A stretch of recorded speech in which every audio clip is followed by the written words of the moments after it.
Assalamualaikum warahmatullahi wabarakatuh. Perkenalkan, nama saya Umi Novel Effendi dengan NIM 2205120443. Di sini saya akan menjelaskan tentang mengenai standarisasi jaringan komputer.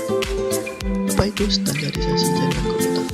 Standarisasi jaringan merupakan sebuah aturan atau ketentuan yang diharuskan untuk dipatuhi oleh setiap brand. Standarisasi ini bisa disebut juga aturan main untuk jaringan komputer. Contohnya, seperti saat kita membuat kabelan, crimping, OTP.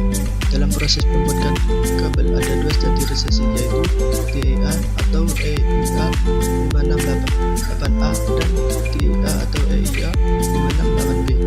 Standarisasi ini harus kita ikuti untuk membuat sebuah kabelan, karena jika tidak sesuai dengan standarisasi yang ada, maka kabelan sudah pasti tidak bisa digunakan. Dan yang selanjutnya, ada beberapa macam-macam standarisasi jaringan, yaitu yang pertama ISO. ISO merupakan International Organization for Standardization, yaitu sebuah organisasi internasional yang bertugas untuk menetapkan standar atau ketentuan yang berada di bidang industrial dan komersial di seluruh dunia. Standar yang ditentukan oleh ISO sudah banyak sekali. Yang sudah kita ketahui saat ini yaitu standar jenis film pornografi, ukuran kartu telepon, kartu ATM bank, dan standar pengabelan. Dan selanjutnya, yang kedua, TIA atau Telecommunication Industry Association merupakan organisasi yang bekerja sama dengan Electronic Industrial Association atau EIA. Mereka bekerja sama di bidang industri pengabelan.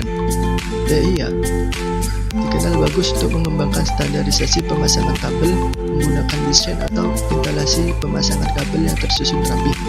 Karena itu dapat mendukung suatu cakupan aplikasi yang luas dan memenuhi kebutuhan kecepatan yang tinggi untuk saat ini dan masa depan.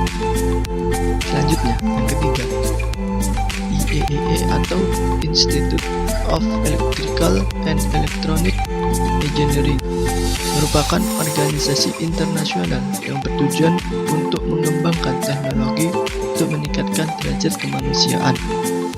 Selanjutnya, yang keempat, ITU atau International Telecommunication Union merupakan organisasi yang bertujuan untuk mengatasi masalah telekomunikasi internasional.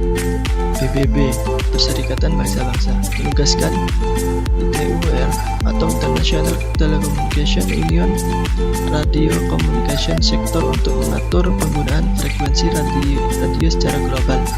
Tujuannya untuk memudahkan hubungan-hubungan perdamaian. Kerjasama ini internasional antar bangsa-bangsa dan membangun ekonomi dan sosial dengan menggunakan jasa telekomunikasi.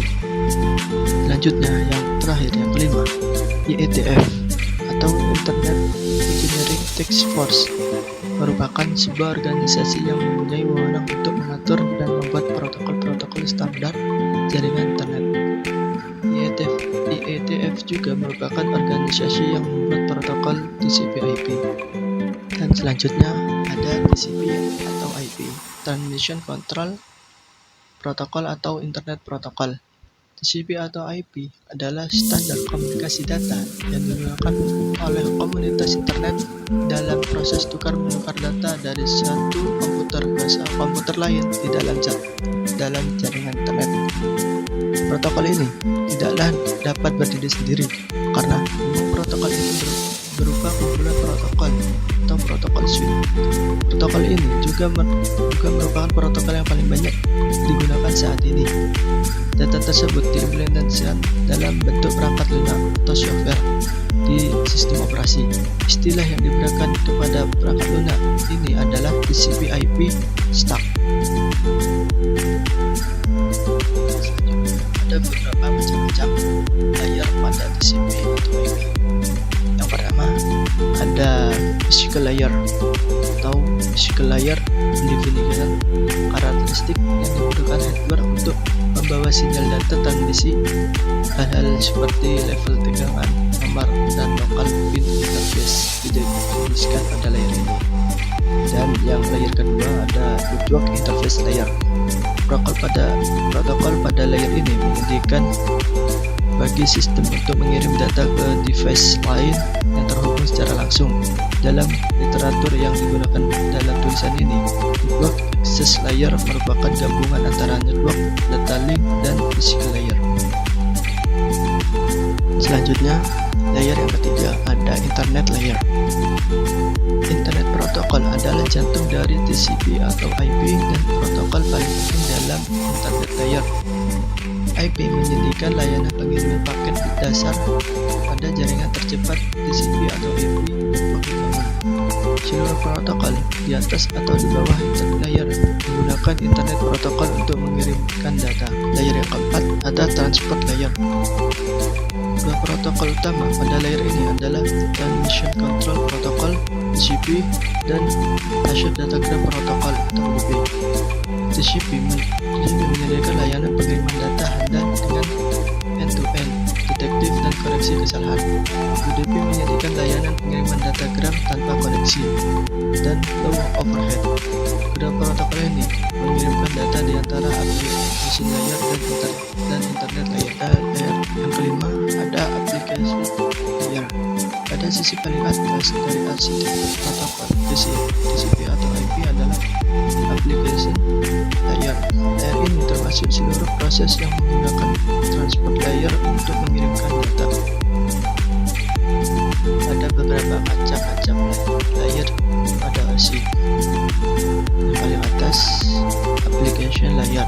Application layer merupakan prosedur menyambung komunikasi dari perangkat. Artinya application layer adalah penghubung antara perangkat dan sistem komunikasi. Yang kedua ada presentation layer. Presentation layer mencoba untuk mempersiapkan data agar bisa digunakan dengan program tertentu, atau dengan kata lain mempresentasikan data agar program tersebut dapat menyerap, mengakses, dan menggunakan. Yang ketiga ada session layer. Session layer ini merupakan durasi waktu yang diperlukan untuk berkomunikasi. Lapisan ini bertanggung jawab untuk membuka jaringan dalam durasi waktu yang cukup agar pertukaran data berjalan dengan baik. Session layer ini mengirimkan data melalui pos-pos yang tertentu. Yang keempat ada transport layer. Transport layer berperan sebagai penanggung jawab kiriman pesan antara dua perangkat, hingga mengambil data layer sebelumnya dan meneruskan ke lapisan berikutnya, sekaligus memastikan bahwa data tersampaikan dengan baik. Yang kelima ada network layer. Network layer bertugas untuk memberikan jalur sebagai fasilitas bagi proses penukaran informasi antara dua jaringan berbeda. Network layer tidak diperlukan pada komunikasi perangkat di jaringan yang sama. Yang keenam ada data link layer. Data link merupakan pemberi jalur komunikasi di dalam jaringan yang sama. Tugas-tugasnya hampir sama dengan network layer dan transport layer, hanya saja terpel dalam satu jaringan. Dan layer yang ketujuh, layer physical layer. Physical layer bertanggung jawab mentransmisikan data dalam bentuk bit stream.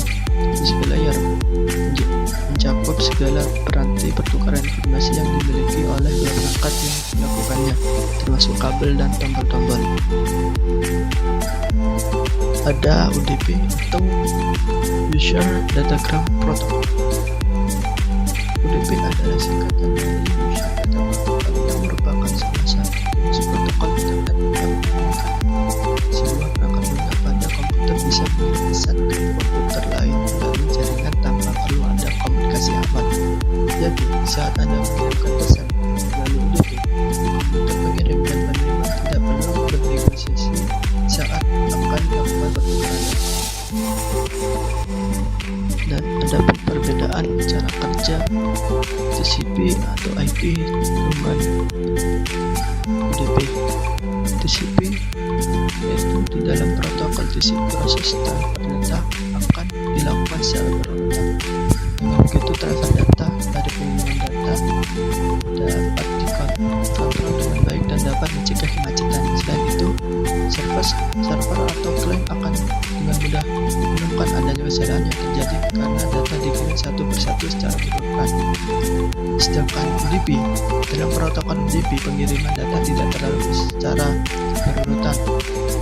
Protokol ini akan mengirim data sesuai jumlah yang akan diminta oleh klien tanpa mempertimbangkan urutan permintaan dan hanya memastikan data yang akan diterima klien itu tidak mengalami kerusakan. Selanjutnya ada protokol pada jaringan, yaitu ada TCP atau IP. TCP atau IP adalah standar komunikasi yang digunakan oleh komunitas internet dalam proses tukar menukar data dari suatu ke komputer lain di dalam jaringan internet. Yang kedua ada MQTT atau yang disebut protokol Message Quality Telemetry Transport, adalah protokol yang berjalan pada di atas stack TCP/IP dan mempunyai ukuran paket data dengan low overhead yang kecil sehingga berdampak pada konsumsi satu data juga cukup kecil. DNS atau Domain Name System adalah distribute database system yang digunakan untuk pencarian nama komputer di jaringan yang menggunakan TCP atau IP. Dan ada point-to-point protocol. Point-to-point protocol adalah sebuah protokol enkapsulasi pada paket jaringan yang banyak digunakan pada wide area network. Dan ada Serial Line Internet Protocol. Serial Line Internet Protocol, sebuah protokol yang dimungkinkan pemindahan data IP melalui saluran telepon. Alat bantu lainnya dalam SLIP adalah PPP yang mendeteksi kesalahan atau konfigurasi. Dan ada juga Representation State Transfer, adalah suatu arsitektur metode komunikasi yang menggunakan protokol HTTP untuk pertukaran data, dan metode ini sering diterapkan dalam pengembangan aplikasi. Dan ada juga HTTP. HTTP adalah mengatur aksi-aksi apa saja yang harus dilakukan oleh web server dan juga web browser sebagai respon atas perintah-perintah yang ada pada protokol HTTP ini. Dan ada pula HTTPS. HTTPS adalah versi aman dari protokol HTTP yang menggunakan SSL atau TLS protokol untuk enkripsi dan autentikasi. Dan selanjutnya ada SSH, Secure Shell. SSH adalah protokol jaringan yang memungkinkan pertukaran data secara aman antara dua komputer. Dan selanjutnya ada Telnet. Telnet adalah sebuah protokol jaringan yang digunakan di koneksi internet atau lokal area network. Sekian dari kami. Apabila ada salah kata atau ucapan, mohon dimaafkan. Terima kasih. Assalamualaikum warahmatullahi wabarakatuh. See you.